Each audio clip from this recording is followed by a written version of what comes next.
Assalamualaikum warahmatullahi wabarakatuh. Salam guru penggerak. Salam dan bahagia. Izinkan saya untuk memaparkan tugas calon guru penggerak, yaitu tugas 11A8, koneksi antar materi, kesimpulan, dan refleksi dari modul 11 yang telah saya pelajari sebelumnya. Dibuat oleh Ahmad Amri Amiruddin, SPD MPD, calon guru penggerak Angkatan 7 dari SMA Negeri 13, Makassar. Izinkan saya untuk memperkenalkan diri. Nama saya Ahmad Amri Amiruddin sebagai CGP dari SMA Negeri 13, Makassar. Fasilitator Muhammad Alimin dan pengajar praktik Asri. Awal dimulainya pendidikan di Indonesia pada tahun 1854. Beberapa bupati menginisiasi untuk membentuk sekolah khusus pegawai dan sekolah Bumi Putra yang hanya mendidik orang tertentu untuk mendidik orang-orang yang mendukung usaha dagang pada masa itu. Pada masa pendidikan atau sekolah hanya mengajarkan kepada orang-orang tertentu saja, sehingga pendidikan di Indonesia tidak merata. Kemudian di tahun 1922, cita-cita baru lahir untuk perubahan radikal dalam pendidikan dan pengajaran di Indonesia, yaitu dengan adanya taman siswa yang didirikan oleh Ki Hajar Dewantara sebagai gerbang emas untuk kemerdekaan dan kebebasan kebudayaan bangsa Indonesia.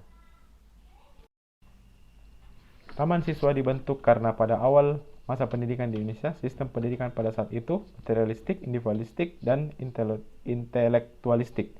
Metode pengajaran kolonial memiliki sistem pendidikan perintah dan sanksi. Koneksi antar materi dan kesimpulan. Pendidikan menurut Ki Hajar Dewantara adalah menuntun segala kodrat yang ada pada anak agar mereka dapat mencapai keselamatan dan kebahagiaan yang setinggi-tingginya baik sebagai manusia maupun sebagai anggota masyarakat. Pendidikan dan pengajaran adalah dua bagian yang tidak dapat dipisah.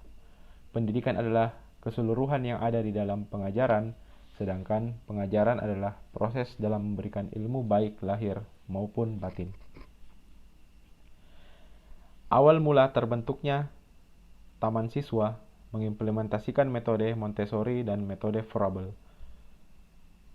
Metode Montessori lebih mengedepankan pelajaran yang berhubungan panca indera. Seluruh panca indera diaktifkan dalam proses pembelajaran. Anak dapat mengembangkan secara luas, tetapi permainan tidak dipentingkan dalam metode ini.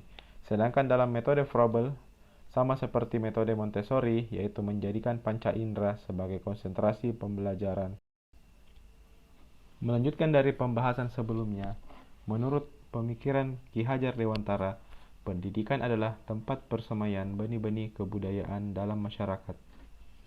Menurut KHD, pendidikan adalah tempat mencetak generasi yang beradab dan dapat menjadi ruang untuk menumbuhkan nilai-nilai kemanusiaan yang dapat diwariskan.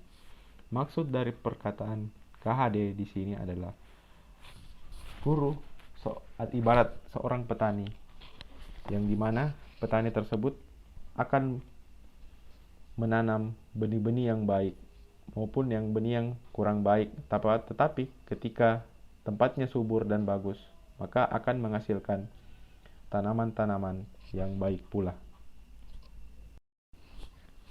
Masih dalam pembahasan koneksi antar materi dan kesimpulan, pendidikan menuntun kepada kodrat anak.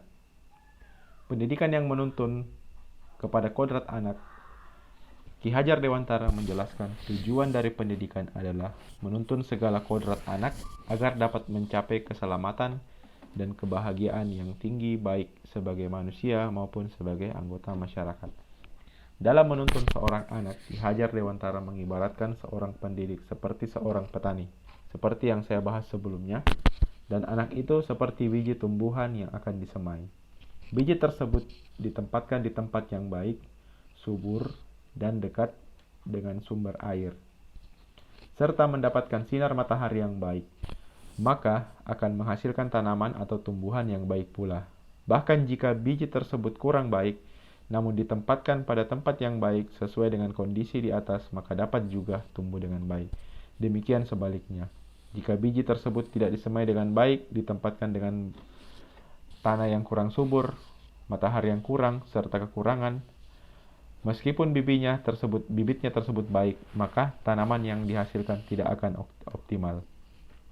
Dalam menuntun kepada kodrat anak, sebagai seorang pendidik memberikan tuntunan kepada anak agar tidak hilang arah, tetap berada pada frekuensi seorang pendidik.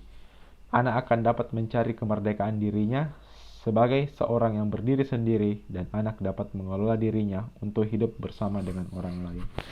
Kodrat seorang anak salah satunya adalah meniru. KHD berpesan agar tetap waspada terhadap perubahan yang terjadi. Waspadalah. Carilah barang-barang yang bermanfaat untuk kita, yang kita dapat menambah kekayaan kita dalam hal kultur lahir atau batin. Jangan hanya meniru. Hendaknya barang baru tersebut dilaraskan lebih dahulu.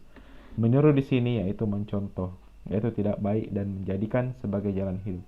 Hendaknya seorang pendidikan menyelaraskan dengan potensi kultural yang dapat dijadikan sumber belajar. Selanjutnya, kodrat pada anak. Ki Hajar Dewantara mengemukakan bahwa kodrat pada anak ada dua, yaitu kodrat alam dan kodrat zaman. Kodrat alam adalah sifat dan situasi dari lingkungan tempat anak lahir, tumbuh, dan menjadi seorang yang dewasa. Tidak dapat lepas dari sosialisasi dengan keluarga, kerabat, dan masyarakat. Sedangkan kodrat zaman adalah isi dan irama, waktu yang dilalui oleh anak. Kodrat ini tidak dapat dipisahkan satu sama lain, karena akan terus mengikuti sampai anak itu merdeka dalam hal lahir dan batin, serta siap bersosialisasi dalam anggota masyarakat. Kemudian dari itu, sebagai guru harus selalu menuntun anak sesuai dengan kodratnya masing-masing.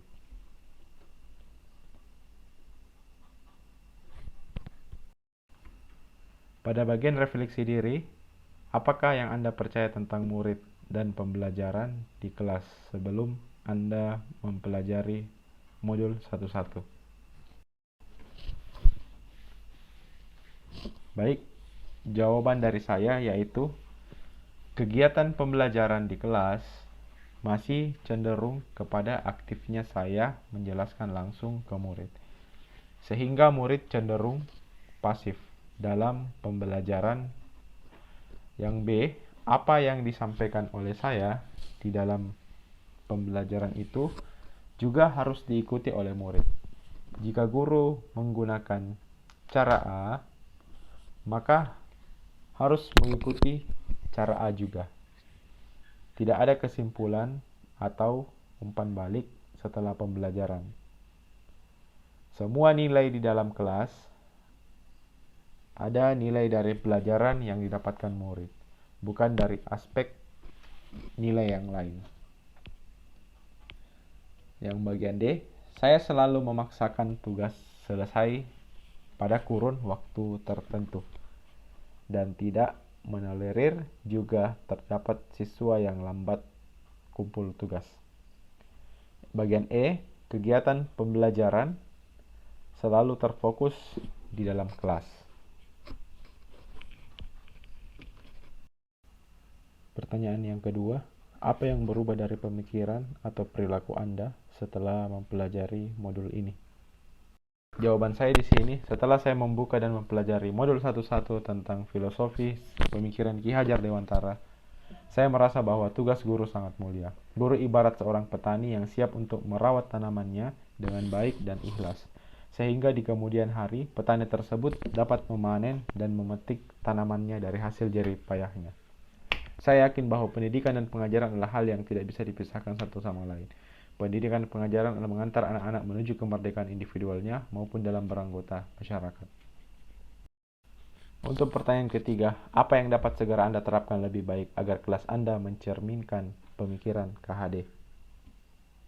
Jawaban untuk pertanyaan ketiga, hal yang saya akan terapkan kepada anak agar dapat mencerminkan pemikiran KHD, yaitu anak diberikan kebiasaan yang baik di luar maupun di dalam kelas.